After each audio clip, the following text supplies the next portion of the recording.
Assalamualaikum warahmatullahi wabarakatuh. Sahabat Filah, gimana kabarnya? Baik kan? Baik dong. Saya mah alhamdulillah baik terus. Nah, melanjut dari tema kita kemarin, hari ini kita akan membahas tentang keutamaan membaca Al-Quran. Apa sih keutamaannya? Yuk kita simak apa kata Ustadz. Check it out. Akui. Assalamualaikum warahmatullahi wabarakatuh. Alhamdulillahi rabbil alamin. Nahmaduhu wa nasta'inuhu wa nastaghfiruh. Wa na'udzu billahi min syururi anfusina wa min sayyiati a'malina. May yahdihillahu fala mudilla lahu wa may yudlilhu fala hadiyalah. Nusalli wa nusallimu ala habibina wa mahbubina sayyidina Muhammadin sallallahu alaihi wasallam wa ala alihi wa ashabihi ajma'in. Nashhadu an la ilaha illallah wa anna Muhammadar Rasulullah. Rabbi shrah li sadri wa yassir li amri wa hlul 'uqdatam min lisani yafqahu qawli. Sahabat fillah yang dimuliakan oleh Allah Subhanahu wa taala, kehidupan di dunia membutuhkan ilmu. Perjalanan kita hidup membutuhkan tuntunan. Ketika kita hidup di dunia ini, akan sulit untuk hidup secara baik tanpa adanya tuntunan yang menjadikan kita tahu mana benar dan mana salah. Selain itu juga, selain terkait dengan benar dan salah, kita juga membutuhkan ilmu pengetahuan, di mana kita tahu kebenaran ilmu yang kita baca ataupun kita rasakan. Peran ilmu di dalam kehidupan kita tentu sangat penting, dan ilmu itu kita dapatkan salah satunya adalah dari Al-Quran. Al-Quran memang bukan kitab sains, tetapi di dalam Al-Quran banyak sekali Allah membicarakan dan menyebutkan berbagai fenomena sains yang sebenarnya merupakan kenyataan keilmuan dan realita keilmuan yang ada di dunia ini. Allah Subhanahu wa taala di dalam firman-Nya berkata, "Dzalikal kitabu la raiba fihi." Bahwasanya kitab Al-Quran ini adalah satu kitab yang tidak ada keraguan di dalamnya. Di dalamnya ada satu kebenaran yang mutlak, kebenaran yang tidak ada kekeliruan sedikit pun. Untuk itu, landasan keilmuan ketika kita landaskan kepada kebenaran Al-Quran, maka akan menjadi satu kebenaran yang tidak pernah terbantahkan oleh apapun. Dan inilah sebenarnya salah satu manfaat ketika kita berinteraksi dan membaca Al-Quran. Ketika kita membaca Al-Quran, maka akan kita temukan kebenaran-kebenaran ilmu itu yang tidak kita dapatkan dari penemuan-penemuan akal belaka. Marilah kita coba lihat berapa banyak orang-orang yang akhirnya menerima kebenaran Islam setelah mereka menemukan kenyataan-kenyataan realita yang sebenarnya sudah disebutkan di dalam Al-Quran 1400 tahun yang lalu.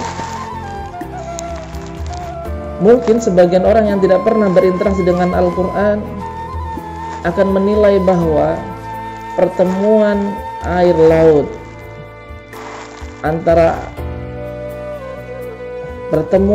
laut yang berbeda kemudian dipertemukan oleh Allah Subhanahu wa taala di dalam lautan, akan tetapi mereka tidak tercampur dan tetap terpisah secara eksistensinya, itu merupakan sebuah penemuan, tapi sebenarnya hal ini sudah disebutkan oleh Al-Quran.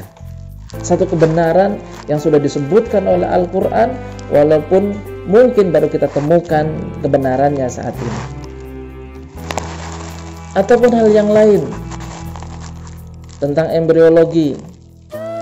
Ilmu embriologi dulu membicarakan sangat terbatas sekali. mungkin 50 tahun, 100 tahun yang lalu tidak sedetail sekarang ini. Ya. Namun ternyata apa yang dibicarakan oleh ilmu embriologi ini yang sekarang dibicarakan dengan detailnya ternyata sudah dibicarakan oleh Al-Quran. Bagaimana perubahan-perubahan dan perkembangan janin di dalam rahim sudah dibicarakan oleh Al-Quran, dan itu jauh dari masa sekarang, 1400 tahun yang lalu. Itu menunjukkan bahwa Al-Quran hadir sebagai kebenaran yang mutlak yang tidak mungkin salah di dalamnya. Sahabat-sahabat yang dimuliakan oleh Allah Subhanahu wa taala, ketika kita membaca Al-Quran, jadi salah satu manfaat kita adalah kita akan mendapatkan ilmu-ilmu yang kebenarannya itu dijamin oleh Allah Subhanahu wa taala. Mutlak. Tidak ada yang salah di dalam Al-Quran. Apapun itu, yang terkait dengan sains ataupun yang terkait dengan yang lainnya. Dr. Zakir Naik pernah menyampaikan bahwa Al-Quran berisi 6.000 ayat lebih, dan 1.000 diantaranya ayat-ayat itu bicara tentang sains. Dan setiap apa yang dibicarakan di dalam Al-Quran dan setiap fenomena keilmuan yang dibicarakan oleh Al-Quran dalam ayat-ayat tentang sains tersebut, itu adalah satu kebenaran yang tidak mungkin terbantahkan oleh penemuan apapun. Sahabat-sahabat yang dimuliakan oleh Allah Subhanahu wa taala, selain kemanfaatan terkait dengan keilmuan, ketika kita membaca Al-Quran, ternyata Al-Quran pun juga akan membawa kita kepada keselamatan akhirat kelak. Rasulullah Sallallahu Alaihi Wasallam bersabda dalam satu hadisnya, "Iqra'ul Qur'ana", bacalah Al-Quran. "Fa innahu ya'ti yaumal qiyamati syafi'an li ashabi". Sesungguhnya Al-Quran itu nanti akan datang di hari kiamat sebagai syafi', sebagai penolong bagi orang-orang yang membaca Al-Quran. Sahabat-sahabat yang dimuliakan oleh Allah Subhanahu wa taala, apa yang kita butuhkan di akhirat kelak?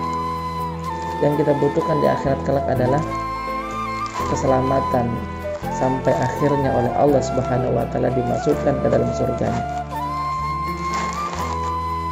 Sayyidina Ali radhiyallahu anhu pernah mengatakan bahwa perjuangan seorang muslim itu tidak akan berhenti sampai kakinya masuk ke pintu surga. Sebelum kaki kita dipastikan menginjak surga, maka perjuangan kita tidak akan selesai. Dan ternyata Al-Quran itu nanti akan datang kepada kita di yaumil qiyamah sebagai penolong, syafi'an. Artinya ketika sekarang ini kita banyak berinteraksi dengan Al-Quran, maka sangat kita harapkan dan insya Allah Al-Quran di akhirat kelak nanti akan datang dan akan membimbing kita serta menjadi penolong kita di yaumil qiyamah, sehingga nantinya kita masuk surganya Allah Subhanahu wa taala. Sahabat-sahabat yang dimuliakan oleh Allah, dua manfaat kita membaca Al-Quran. Yang pertama, secara intelektual, konsep keilmuan yang ada di dalam Al-Quran akan menjadikan kita orang-orang yang selalu akan berinteraksi dengan keilmuan yang benar, kebenaran ilmu yang hakiki. Dan yang kedua, ketika kita banyak berinteraksi dengan Al-Quran, maka nantinya kita akan mendapatkan syafaatnya Al-Quran, dan kita nantinya akan diridhoi oleh Allah Subhanahu wa taala, masuk ke dalam surganya. Dan semoga saja kita semuanya termasuk dalam kelompok tersebut. Semoga saja bermanfaat. Mohon maaf atas segala kekurangan. Al-afwu minkum. Wassalamualaikum warahmatullahi wabarakatuh. Nah, gimana sahabat Pilah? Udah tahu kan beberapa keutamaan dalam membaca Al-Quran, apalagi di bulan Ramadan ini. Jadi mari kita banyak-banyak mencari pahala sebanyak-banyaknya, supaya kita akan terus memperbaiki diri dan jangan pernah berhenti. Wassalamualaikum warahmatullahi wabarakatuh.